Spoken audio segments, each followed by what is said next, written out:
नमस्ते and welcome back to my YouTube channel Pahuja stocks and property valuation. तो friends, जैसा कि मैंने आप सबसे प्रॉमिस किया था अपने लास्ट वीडियो में, जो कि मेरी एक्सक्लूसिव स्ट्रैटेजी थी एक्यूमुलेशन स्ट्रैटेजी 2050, कि आज इस वीडियो में मैं आपको वो 20 डायमंड्स के नाम बताऊंगा that will help you to create wealth in a shorter और मिड टर्म ऑफ पीरियड, और जो कि हमारा ऑब्जेक्टिव भी है to create wealth and not just the salary. तो एक एडवाइस इस वीडियो से पहले मैं आपको ये देना चाहता हूँ कि अगर आपको इस मार्केट का पार्ट बनना है, इस मार्केट में लॉन्ग टर्म तक सर्वाइव करना है और प्रॉफिट जनरेट करते रहना है, वेल्थ क्रिएट करना है, तो आप सबको मेरे उन 3 वेपन्स को बहुत अच्छे से याद रखने होंगे। जो 3 वेपन्स मैंने आप सबको बताए थे, वो 3 वेपन्स क्या हैं, तो मैं रिविजन करा देता हूँ। Time, consistency and logic. और ये 3 वेपन्स को आप गुरु मंत्र की तरह याद रखें अगर आपको इस मार्केट में बने रहना है तो आज हम लोग उन 2 वेपन को अलग करके एक जो सबसे इंपॉर्टेंट वेपन है, जो सबसे घातक वेपन है, जो कि लॉजिक है, उसके ऊपर हम लोग पूरा ये वीडियो बनाएंगे, उसके ऊपर हम लोग पूरा ये डिस्कशन करेंगे। तो ये लॉजिक जो है सबसे घातक वेपन है। अगर इस वेपन पे आपने थोड़ा भी ध्यान नहीं दिया या आपका कुछ इधर उधर हुआ लॉजिक, तो आप प्रॉफिट तो छोड़ दो, आपका जो कैपिटल है ना वो भी वाइप आउट हो सकता है। तो अब ये सुन के कुछ लोगों को टेंशन हुई होगी, कुछ लोगों को मतलब झटका लगा होगा, घबराहट हुई ना। घबराने का नहीं, क्योंकि पाहुजा है ना, पाहुजा सारा लॉजिक और सारा एनालिसिस आपको करके देगा। तो हम लोग स्टार्ट करते हैं इस वीडियो को। उन 20 जेम्स का हम लोग नाम बताएंगे, उनके पहले हम लोग लॉजिक डिस्कस करेंगे कि क्या लॉजिक है उनको चूज करने का, उन कौन से सेक्टर्स हैं, और तब इस वीडियो को हम लोग एंड करेंगे। तो ठीक है, यहाँ 1 नहीं, 2 नहीं, 3 नहीं, बल्कि हम लोग 4 लॉजिक के ऊपर डिस्कस करेंगे। ये स्ट्रैटेजी में जो हमने स्टॉक चूज किए हैं उसके पीछे क्या 4 लॉजिक है, राइट। तो स्टार्ट करते हैं। सबसे पहला लॉजिक, इसको मैंने कॉमन सेंस लॉजिक का नाम दिया है, बट इंपॉर्टेंट क्या है ना कि common sense is not so common, right. तो लॉजिक नंबर 1, जब भी कोई क्राइसिस होती है, जब भी कोई ऐसा मार्केट करेक्शन आता है, राइट, तो मार्केट क्या करता है, ऊपर से नीचे की तरफ आता है, राइट, फिर एक बेस में रिएक्ट करता है, उसमें एक बॉटम क्रिएट करता है। ये सब मैंने आपको लास्ट वीडियो में बताया होगा, आपको अच्छे से याद होगा। तो ये जो मार्केट ऊपर था, मार्केट नीचे आया, और अब जैसे जैसे ये प्रॉब्लम एलिमिनेट होगी, ये क्राइसिस एलिमिनेट होती जाएगी, यही मार्केट है जो ऊपर की तरफ चढ़ते जाएगा, राइट। तो ये मार्केट कैसे पता चलेगा मार्केट में क्या है, उसके इंडिकेटर के थ्रू, करेक्ट है। तो अब जो मैंने सबसे इंपॉर्टेंट आपको बताया था कि ये इंडिकेटर ही है जो नीचे आया है, ये इंडिकेटर ही है जो इस रेंज में वर्क कर रहा है, ये इंडिकेटर ही है जो ऊपर जाएगा। तो हमारे को वेल्थ कैसे क्रिएट होगा, प्रॉफिट कैसे क्रिएट होगा, जो हमारे 20 डायमंड्स होंगे अगर वो इंडिकेटर का पार्ट होंगे तो ही होगा। तो यस मेरे फॉलोअर्स, आप लोगों ने सही गेस किया है, जो हमारे 20 स्टॉक्स होंगे वो मैक्सिमम इस इंडिकेटर का पार्ट होंगे। और मैक्सिमम मैंने क्यों यूज किया, क्योंकि यहाँ पे भी मैंने अपना फेमस 80-20 प्रिंसिपल अप्लाई किया है।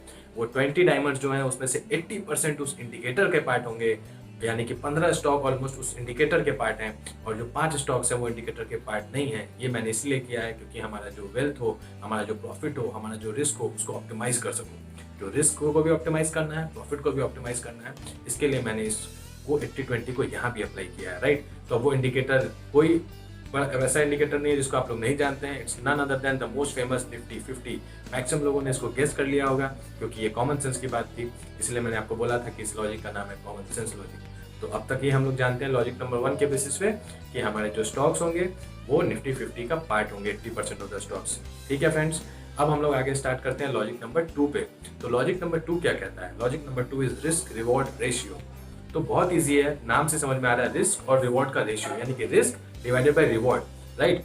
तो हमारे पास एक सर्टेन रिस्क के ऊपर कितना आपको रिवॉर्ड जनरेट होगा। तो फॉर एग्जांपल ये रेशियो हमेशा क्या होना चाहिए, 1 से नीचे होना चाहिए। क्यों, अब रिस्क इज टू रिवॉर्ड अगर 1:3 है, तो ये आपको क्या समझा रहा है कि 1 रुपया रिस्क आपने लगाया 3 रुपया कमाने के लिए, राइट, न कि 3 रुपया आपको रिस्क लगाना है 1 रुपया कमाने के लिए। तो 1 से ज्यादा नहीं होना चाहिए रिस्क रिवॉर्ड रेशियो, हमेशा 1 से नीचे होना चाहिए।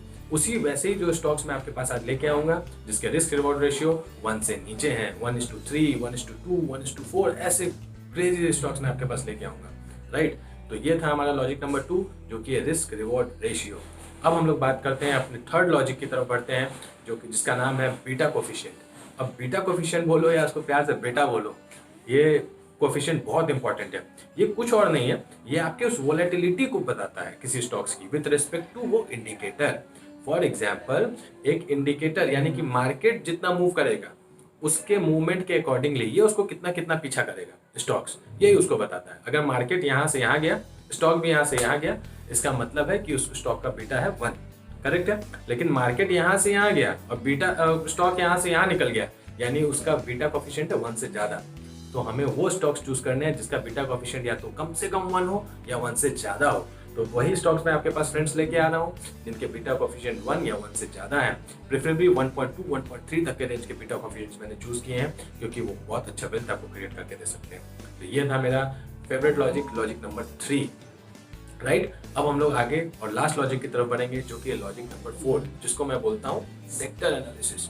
तो दोस्तों सेक्टर एनालिसिस से आपको समझ में आता हो कि अलग अलग सेक्टर का एनालिसिस। अब आप बहुत यहाँ भी फिर से कॉमन सेंस लॉजिक ही अप्लाई होगा, क्योंकि आप जानते हो जब भी कोई क्राइसिस आई तो उस क्राइसिस बहुत सारे सेक्टर्स हैं हमारे पास, इतने सारे हैं जिसमें से कुछ ऐसे सेक्टर्स हैं जिस पे इफेक्ट बहुत ज़्यादा पड़ने वाला है, उनके स्टॉक्स में करेक्शन बहुत आता है, फिर कुछ में उससे कम आता है, कुछ में उससे कम आता है। लेकिन जैसे जैसे क्राइसिस से गवर्नमेंट पोटेंशियल गवर्नमेंट डील करती है, इकोनॉमिक रिफॉर्म्स लाती है, तो उस क्राइसिस से जब हम लड़ते हैं, या कुछ ऐसे सेक्टर्स होते हैं जिनके बिना हम रह नहीं सकते हैं, ठीक है, तो उन सेक्टर्स में धीरे धीरे करेक्शंस के से हायर साइड पे मूवमेंट करना पड़ता है। तो इतने सेक्टर्स में से हमें वो सेक्टर्स पहचानने हैं फ्रेंड्स जिनमें हमको अच्छा रिटर्न मिल सकता है, जिनके अंदर करेक्शन मतलब कि आगे फर्दर मूवमेंट आएगा, पॉजिटिव मूवमेंट आएगा, और जिनमें हमारे डिमांड पुल बैक होगा। करेक्ट है। तो अब हमारे पास 1 नहीं, 2 नहीं, 3 नहीं, 4 नहीं, बल्कि हम लोग 5 सेक्टर्स को हम यहाँ पे पहले चूज करके लाए हैं, और उन 5 सेक्टर्स हैं वो ये है।